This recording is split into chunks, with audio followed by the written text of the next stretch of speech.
Hello મિત્રો, આજના વિડીયોમાં આપણે વાત કરવા જઈ રહ્યા છીએ દુનિયાની સૌથી ઊંચી પ્રતિમા સ્ટેચ્યુ ઓફ યુનિટી વિશે, જે આપણા લોહ પુરુષ સરદાર વલ્લભભાઈ પટેલને સમર્પિત છે.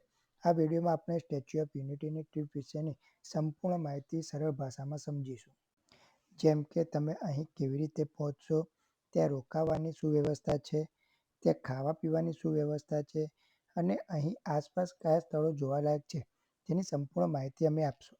સાથે જ અમે તમને એ પણ જણાવીશું કે આ ટ્રીપ માટે બેસ્ટ ટાઈમ કયો છે અને કેટલા દિવસમાં તમે આ ટ્રીપ પૂરી કરી શકો છો. આ બધા જ મુદ્દાઓ અમે સ્ટેપ બાય સ્ટેપ સમજાવીશું, જેથી તમારી યાત્રા એકદમ સરળ બની જાય. તો મિત્રો, વિડીયો અંત સુધી જોજો. ચાલો શરૂ કરીએ. સ્ટેચ્યુ ઓફ યુનિટી ગુજરાતના નર્મદા જિલ્લામાં આવેલું કેવડિયા પાસે સ્થિત છે. આ દુનિયાની સૌથી ઊંચી પ્રતિમા છે. વર્ષ 2018માં તૈયાર થઈ ગઈ હતી. આજે અહીં લાખો પ્રવાસીઓ દર વર્ષે મુલાકાત લેવા આવે છે. તમે આ પ્રતિમાને બહારથી પણ જોઈ શકો છો અને અંદર જઈને ઉપરથી નજારો પણ માણી શકો છો. આ ખાસ વાત તેને બહુ જ આકર્ષક બનાવે છે. સ્ટેચ્યુ ઓફ યુનિટી આસપાસ ઘણા સ્થળો છે જ્યાં તમે ફરવા જઈ શકો છો. આગળના વિડીયોમાં હું તમને બધા જ સ્થળોની વિવિધ માહિતી તમને આપીશ. હવે વાત કરશું તમે અહીં કેવી રીતે પહોંચવું. સ્ટેચ્યુ ઓફ યુનિટી પહોંચવા માટે તમારી જોડે 3 ઓપ્શન છે. બસથી, ટ્રેનથી અથવા ફ્લાઇટ દ્વારા તમે અહીં પહોંચી શકો છો. જો બસથી પહોંચવા માંગતા હોય તો વડોદરાથી તમે 85 કિલોમીટરના અંતરે સ્ટેચ્યુ ઓફ યુનિટી થાય છે. તેનો સમય એપ્રોક્સિમેટ 1.5થી 2 કલાક જેટલો થાય છે. તમે અમદાવાદથી પણ સ્ટેચ્યુ ઓફ યુનિટી પહોંચી શકો છો. તેનું અંતર 190 કિલોમીટર છે, જે એપ્રોક્સ 4 કલાકની આસપાસ તમે સ્ટેચ્યુ ઓફ યુનિટી પહોંચી શકો છો.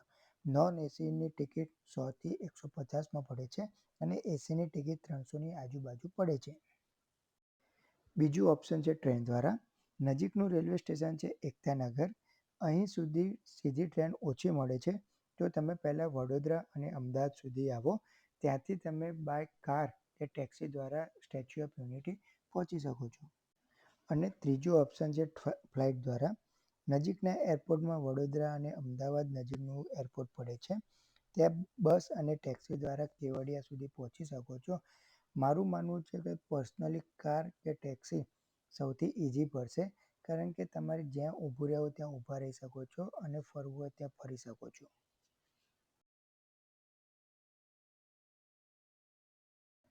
હવે વાત કરશું રહેવાની શું વ્યવસ્થા છે. તો ત્યાં રહેવા માટે તમને ઘણા બધા ઓપ્શન મળી રહેશે. ત્યાં તમે હોટલ, હોમસ્ટે અને બેઝ સ્ટે પણ કરી શકો છો. ત્યાં આજુબાજુ તમને ઘણી હોટલો મળી શકે છે. હોટલનો ચાર્જ 1500થી 5000 સુધીની હોટલ મળી રહેશે અને હોમસ્ટેનો ચાર્જ 1000થી 3000ની આજુબાજુથી તમને હોમસ્ટે મળી રહેશે. બજેટ સ્ટે કરવા માગો છો તો 1000ની આજુબાજુ તમને બજેટ સ્ટે પણ મળી રહેશે. એટલે રહેવા માટે તમને ઘણા બધા ઓપ્શન મળી રહેશે, એટલે ચિંતા કરવાની જરૂર નથી. તો તમે ગમે ત્યારે ત્યાં રોકાઈ શકો છો. હવે વાત કરશું ખાવા પીવાની શું વ્યવસ્થા છે. અહીં ખાવાની સુવિધા મર્યાદિત છે, પણ હોટલમાં અથવા રેસ્ટોરન્ટમાં સરળતાથી તમને ખાવાનું મળી રહેશે અને તમારા બજેટમાં તમને જમવાની પણ મળી રહેશે. હવે વાત કરશું ટિકિટ અને સમયની. ટિકિટ 2 રીતે તમને મળી રહેશે, ઓનલાઈન અને ઓફલાઈન. પણ હું સજેસ્ટ કરીશ તમે ઓનલાઈન ટિકિટ બુક કરાવી વધુ સારી રહેશે. ટિકિટ 2 પ્રકારે છે. 150 રૂપિયાની ટિકિટ મ્યુઝિયમ સુધીની છે અને 380 ઉપરની વ્યૂ ગેલેરી ટોપ વ્યૂ જોવા મળશે. ત્યાંથી તમને સરદાર સરોવર ડેમ અને કેવડિયાનું અમેઝિંગ વ્યૂ જોવા મળશે. ત્યાં તમે ફોટોગ્રાફી અને સેલ્ફી પણ લઈ શકો છો. સમયની વાત કરીએ તો સમય સવારે 8થી સાંજના 6 વાગ્યા સુધી ચાલુ હોય છે અને રાત્રે લાઇટ અને સાઉન્ડ શો 7 વાગ્યા પછી ચાલુ થાય છે. સ્ટેચ્યુ ઓફ યુનિટીની આસપાસ તમે ઘણા બધા સ્થળો જોઈ શકો છો, જેવી કે valley of flowers, Sardar Sarovar dam, unity glow garden, Zarwani waterfall અને જંગલ સફારી. આવા ઘણા બધા સ્થળો તમે જોઈ શકો છો અને ત્યાં તમે ફોટોગ્રાફી અને વિડીયોગ્રાફી બી કરી શકો છો.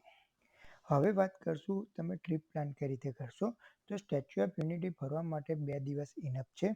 પહેલા દિવસે મુખ્ય સ્થળો માટે પૂરતો છે, તમે બધું એક્સપ્લોર કરી શકો છો અને બીજા દિવસે વધેલા બીજા સ્થળોએ ફરવા માટે બેસ્ટ છે અને તેને બી એક્સપ્લોર કરી શકો છો. હવે વાત કરીએ સ્ટેચ્યુ ઓફ યુનિટી ફરવા માટેનો બેસ્ટ ટાઈમ કયો છે. તો ઓક્ટોબરથી માર્ચ સૌથી બેસ્ટ સમય ગણાય છે. એ ટાઈમે હવામાન ઠંડુ અને ફરવા માટે એકદમ પરફેક્ટ હોય છે. હવે વાત કરશું કે સ્ટેચ્યુ ઓફ યુનિટી ફરવા માટેનો કુલ ખર્ચ કેટલો થાય. તો અંદાજિત 4000થી 6000 2 દિવસ માટે ખર્ચ થાય છે. તેમાં રહેવાનું, ખાવાનું, ટિકિટ અને ટ્રાન્સપોર્ટેશન બધું જ ઇન્ક્લુડેડ થાય છે અને સારી રીતે એક્સપ્લોર કરી શકો છો. અને જો તમે 2 દિવસ રોકાઈ શકો તો ખર્ચ થોડોક વધી શકે છે. પણ મારા ખ્યાલ પ્રમાણે 4000થી 6000માં તમને complete statue of unity explore કરી શકો છો. તો મિત્રો, આશા છે આ વિડીયો તમને મદદરૂપ થયો હશે. જો હજુ કોઈ પ્રશ્ન હોય તો કોમેન્ટમાં જરૂર પૂછજો. વિડીયો ગમ્યો હોય તો લાઈક કરો, તમારા મિત્રો સાથે શેર કરો અને ચેનલને સબસ્ક્રાઈબ કરવાનું ભૂલશો નહીં. મળીએ અગલા વિડીયોમાં. જય હિન્દ, જય ભારત.